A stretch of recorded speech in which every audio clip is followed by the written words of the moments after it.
Pero pagdating ng panahon na maedad ko na, huwag mong babanggitin sa radyo at huwag ka kung magiging bulaklak ng dilam ang salita ang tatay ko at pinabayaan ko. Huwag na huwag akong babanggitin yung dati. Kasi nagkulang lahat, ginawa ko. 3 taon nakatambay, pakain kita. Inaalaga, hindi kita ginugusto. Ano po nangyari sa inyo? Ba't yung kamay mo ay ano? Aksidente po ito, bata pa ako. Na-aksidente? Sa 1974. ano po ang kina-aksidentehan nyo? Sabog yung kamay ko. Yan. Yung mga braso. Yan, may mga sugat-sugat. Yan. Pumuputok yan, yung mga pumuputok. Plastic surgery ito. Ay, si Tatay Basilio ay isang mamumulot ng basura dito sa lugar kung saan may tinatapon na maraming basura na galing sa iba't ibang lugar. Kaya ako'y nagdesisyon na kausapin at kumustahin si Tatay Basilio at samahan ako sa kanilang bahay. Hello mga kalingap, welcome back to my channel. Sa mapagpalang hapon sa ating lahat dyan. So mga kalingap, dito po tayo ngayon sa Tansa, Antipolo, Rizal. So mga kalingap, nakita ko po yung isang matanda. Namumulot po siya ng basura. Kaya tinanong ko po siya kung saan po ang bahay niya. Kaya ito ngayon, kasama ko po siya hanggang sa kanilang bahay. Ang pangalan niya po ay si Basilio. Ayan po. So mga kalingap, samahan niyo kami sa kanyang bahay at kumustahin ang kanilang kalagayan doon. Tara. Sige tayo, una lang tayo. Shout out po sa Team Kalingap, lalo na kay Kuya Bal Santos Matubang at Idna Vlog at Kalingap Rab. At sa Team Organic, lalo na kay Malo de los Santos at kay Cell TV PH, ang ating mga reaktor ng Kalingap. Shout out din kay Ate Linda sa nagbigay ng tip upang makilala ko si Tatay Basilio. Kung ikaw ay baguhan sa aking channel, pa-subscribe naman at pakipindot na rin ang bell button or para laging updated sa aking mga ginagawa. Ayan, asawa po. Magandang hapon po. Kamusta po kayo?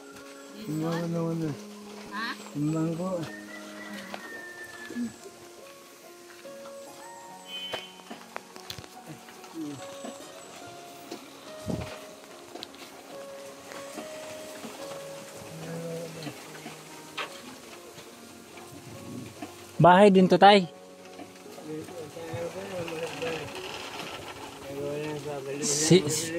Ha? Pahingahan. Sino nakatira dyan? Wala akong di bayan. Kaya ako bukulo ng mga bata. Hello po nanay, kumusta po kayo nanay? Ako po si Kalingap Gimo.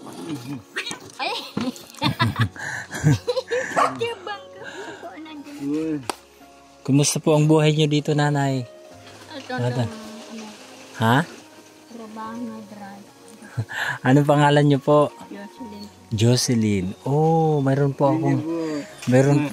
Medyo po mahina ang kanyang pick-up na pangunawa na kasi. Hindi may kapansanan. Wala may kapansanan. Hindi ka sa posisyon magkaroon ng sistema. Okay. Wala siyang pinagalaw rin doon. Ilan na po ang anak niyo, Nanay Jocelyn? 4. Oh, marunong naman pala sumagot si nanay eh. Tapos ngayon, asan na yung mga anak mo? Ayan, tutulog. Kaya ito lang po yung tulugan ninyo. Isa naman po nakakulong yung panganay. Yung panganay niyo po, nakulong. 3 taon siya di sa bahay nakatambay, alaga sa pagkain lahat. Tapos sabi ko, huwag kang magdadrag. Kaya lang ako pag-isusunod. Pagka ako nag-dress ka, at nahuli ka, hindi kita dadalaman. Hindi na naglipat ang panahon. Tatlong taon siya kaya katambay. Nahuli, yun. Na napasama sa hindi magandang barkada. Wala ko siya tumurong. Hindi sabi ko, hindi ako siya nagkulang. Lahat ginawa ko. 3 taon nakatambay, pakain kita. Inaalaga, hindi kita ginugusto. Basta sabi, hindi ako siya nagkulang. Sabi ko, ba't kaya meron ka akong taong gano'n? Ilang taon na po kayo, Tatay Basilio? Mag-65 na. Mag-65 na. Sa September 25, 65 na ako. Oh, medyo bata-bata pa tatay ah. Pero parang hirap na po kayo sa Wala po, paglalakad. nagkahirapan Ano po ang nangyari buhay. sa inyo? Ano po nangyari sa inyo? Ba't yung kamay mo ay ano? Aksidente po ito, bata pa ako. Na-aksidente? Sa 1974. ano po ang kina-aksidentehan nyo? Na kapitbahay po namin. Noong nangyari sa 1974. Na-aksidente po. Sabi ng kapit ko mag-linis ako ng dahon ng nyog. Linis yung nyog niya. Tapos, yung lahon ng nyog, mampayo sa live wire. Ah, Ay, yung live wire pala, sabi ng laro sa akin, ay power, 20,000 volt doon. Oh. Lalo dun. tapos na-kuryente ka? Po, so, sabog yung kamay ko. Yan. Ang mga braso. Yan, may mga sugat-sugat. Yan. Pumuputok yan, yung mga pumuputok. Plastic surgery to. Ay, Likod ko, talampakan ko po. oo. Pero may tama. Tapos, sinabaya ako nag-usahin. Sinagampat lang ako noon, binigyan ng kunting pampalubog loob. Sinabi, naman pa ako na magdemanda. Ay sabi ko, hirap ka ako ng buhay namin, nahampas pa kami. Pero swerte mo rin tatay no kasi sipin mo swerte ka rin dahil nabuhay ka pa nung nakuryente ka. Isipin mo to 20,000 voltahe? 20,000 volt. Oo. Hindi po yun ang mga sabi, hindi namin magbigit eh. Ang magbigit po sa akin yung mabagsak ng tubo rin. Nabagsakan ka ng tubo? Sa ulan. Bakit? Nagsatrabaho ko po. Maliban dun sa na-aksidente ka sa kuryente, nabagsakan ka pa ng tubo? Maliban po yung mga aksidente ko, dahil sa solid cement. Sa solid cement? Ayan. Ano nangyari? Nung ako po ay ma-aksidente, nagpakalbambo ko. Nung wala akong isip, hindi ko napala yun. Hindi ko may paliwanag yun dahil nung ako'y magkaisip po, amo ko hanggang dito na.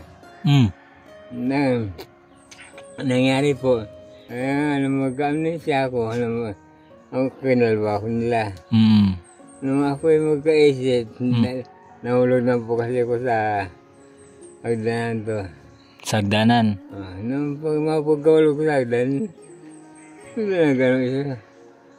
Diba ako nangyari? Ibig sabihin, nung natamaan ka nung bakal, natumbahan ka, na-admisya ka. Nabagsakan ako. O nabagsak ka, na-admisya, nawala ka sa sarili. Tapos ngayon, nung mga ilang buwan nakalipas, nahulog ka sa hagdanan. Tsaka ngayon bumalik yung alaala mo.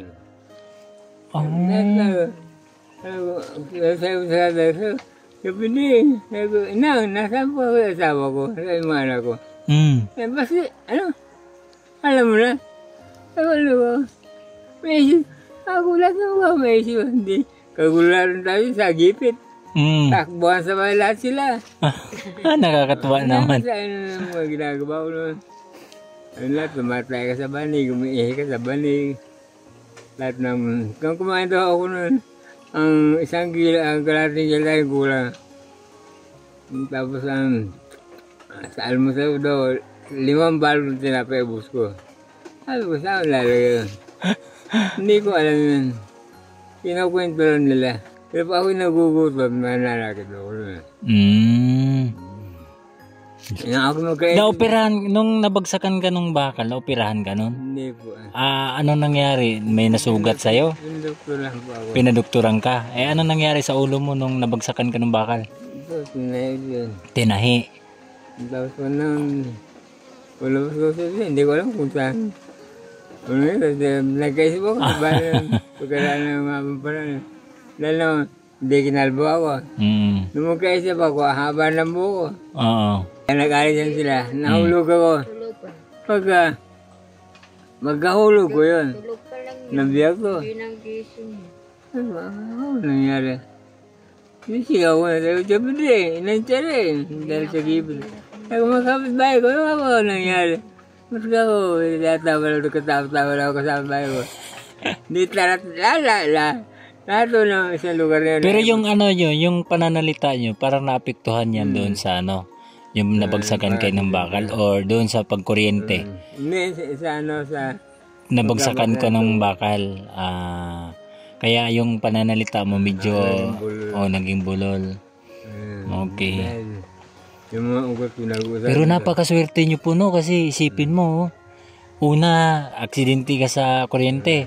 Pangalawa, na ano ka, Nahulog ba ako sa bangin yung bulldozer? nahulog ka pa sa bangin, sa bulldozer. Ano naman ang nangyari mo no, nung ano? Bilisan po ako siya yung bulldozer. Tapos, gaano kalalim nung bangin? Sila din na pa yan. Yung kawayan na yan? Ang taas? Hala. Ang ginawa ko nung mga lahat yan sabi ko hindi natuwa. Pinalo na ako yung bulldozer. Swerte mo talaga tatay, ibig sabihin may plano ang Panginoon sa'yo. Kaya, iba yung pananampalataya lang ang ginagawa ko. Sabi ko, natatanong ko kung saan niya ako gagamitin. Yun lang ang nantay ko. Kung saan niya ako gagamitin. Nakuryente ako. Nabagsakan ako ng tubo. Nahulog yung bulldozer ko sa bangin. Nakagat ako ng ahas. Nakagat ka pa ng ahas. Nakagat ako ng asong ulol. Nakagat ka pa ng asong ulol. Ay. Sabi mo kasi, nasa akin ang lahat. Aksidente. Matagal na po ba ganito ang bahay ninyo? Ha? May tumulong naman po sa kanya na pare. Dati po kasi ang bahay ko, ganyan yung Ganito rin kaliit. Yan, ito.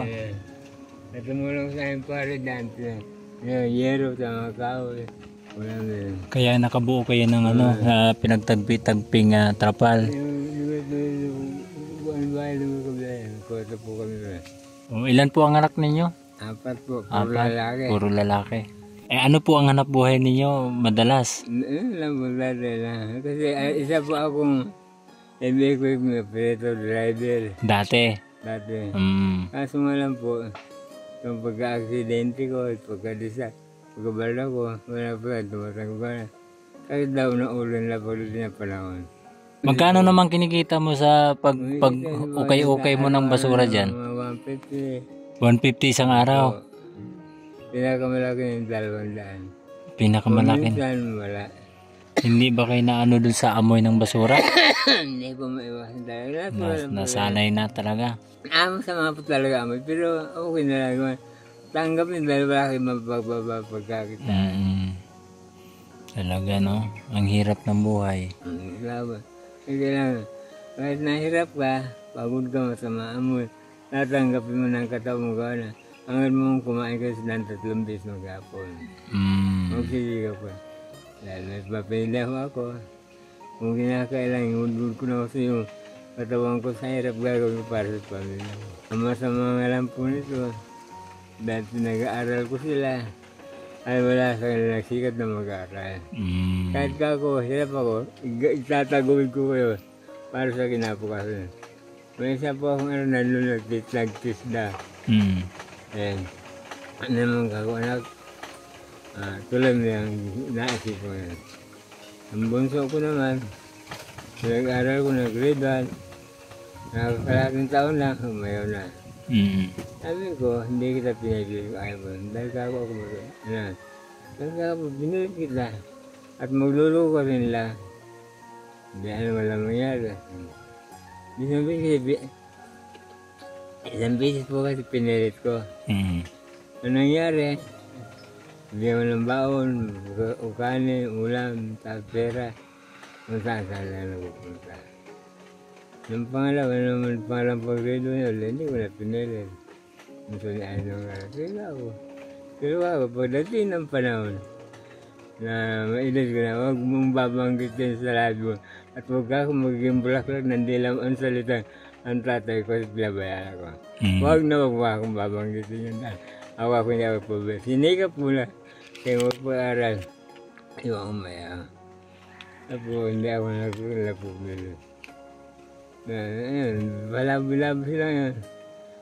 Saan dyan. Halos wala mo lahat mo. Ito, nag-aapot din yung sandaan. Isang buhay.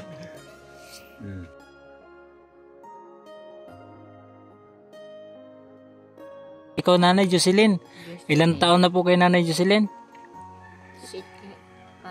65. Pareho pala kay 65. Hindi, 65. Tapos yung versus yung nanay niya, hindi alam. Ako na po ang gumawa ng edad niya na 655. Okay. Kasi, Itong lahat ng ito, itong upuan na ito ay galing din doon sa basurahan. Tapos yan. So, ang trabaho nyo lang ay magbabasura. Ayun, nangaykay, nangahanap ng pwedeng mapagkitaan. Kaya ito, nabuo itong mga ano mo. Ayan. Ayan, may mga... Tapos ito, ayan, galing na yan sa basurahan, di ba? So, po ang kadalasang pangangailangan nyo dito? akin po na wala po nakadalang po ako. Ang makuha lang po kami ng pagkain araw-araw. Pagkain lang talaga araw-araw. Hindi ba din, walang pera basta. May pagkain. Makakabdala kami ng bigas, ulan. Tapos yung parang sa mga bata. Okay na po, hindi ako naghahangad na sobra. So, ayan po. Tatay Basilio at saka Nanay Jocelyn. Meron po akong handog sa inyo. Ang grocery na yan ay galing po yan sa ating mga kaibigan na si Ate Solvinis at saka si Ate Anitz Bower. Tapos ngayon, mayroon din po tayong galing ng Canada din. Ayan, pinadala po dito sa akin, galing po kay Ate Mini. Tapos mayroon din po tayong bigas na 5 kilo. Ayan, ayan. 5 kilong bigas. Ayan po, galing po yan kay Ate Anitz at saka kay Ate Solvinis. Kaya yan nga po, sabi ko nga ay napakabait ng Panginoon sa atin, di ba? Dahil sino naman po ang nagbigay sa amin ito? Pag pinapaabot ko po sa inyo, ang taos po ng pagkakalaman. Sana ipagpalain po sila niyo. At ibalik nila sa ganun sa bundok niya. Nansiklig-lig at tumakaw. Amen. Tapos mayroon din na, marunong ka ba magbasa? Po. Ayan, meron po akong ipapabasa sa inyo. Ayan po tatay, meron po akong kasamang babasahin na about sa salita ng Panginoon. Habang nandito sa duyan, nagbabasa po ng book, salita ng Panginoon. Ako naman po kasi, pag-uli ko sa umaga, babasa po ako ng mga ilang beses sa Biblia. Pagkabasa ko, mananalangin po ako. Amen. Pagkapanalangin ko, humingi pa ako ng gabay ng Diyos. Kasi kung sa akin sarili po, wala akong magawa eh. Amen. Sa mga nagbigay doon, pinapabot ko siya ng taas po ng pagsalamat. Ikaw po, Nanay Jocelyn. Maraming salamat po. Ayan, okay po. Susan, tatay, maraming salamat at sa pag-share ng kwento ng iyong buhay. Pwede ko bang maikot yung bahay mo? Pwede po. Para mga pictures ko. Shout out po sa aking mga solid supporters at mga viewers na walang sawang sumuporta ng aking channel. Sana ay huwag kayong magsawang mag-share ng aking video. Sa pamamagitan nito ay malaking tulong po para sa mga taong natutulungan natin na ang video na inyong makikita ay mas lalong lumalawak at maraming makakita. Maraming salamat sa inyo. God bless. Ayan, ito yung tulugan nyo.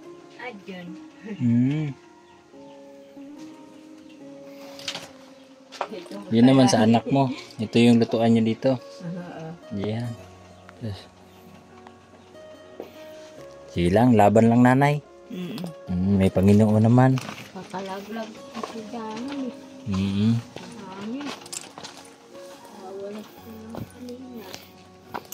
Sige po tatay, laban lang sa buhay. So ayun mga kalingap, nakapaghatid na po tayo ng tulong na galing po kila Ate Solvinis, Ate Anitz at kay Ate Mini Lacson. Thank you. So nakakalungkot ng buhay ni Tatay Basilio, no, dahil unang-una marami po pinagdaanan. Nakagat ng aso, nakagat ng ahas, nalaglag sa bangin, nadaganan ng bakal, at nakuryente pa. Pero isipin nyo mga kalingap, napakabuti ng ating Panginoon dahil binigyan pa po siya ng pag-asa upang mabuhay. Kaya nakita natin ngayon, nandito ang kanilang kalagayan. At sana ang aking mga kaibigan, ang nais gustong tumulong sa kanila na mabigyang pansin ang kanilang buhay. Tulungan po natin sa abot ng inyong makakaya ay matutulungan sila sa pamamagitan ng kanyang hiling na kahit pagkain lang. Pero kung mas mahigit pa, alam ko na pagpalain kayo ng Panginoon upang mas marami kayong matutulungan na kagaya nila tatay. Kaya more blessing sa inyong lahat. Maraming salamat sa aking mga kaibigang OFW at immigrant na nirahan dyan sa ibang bansa, lalo ng ating viewers dito sa Pilipinas. Shout out sa inyo lahat. God bless!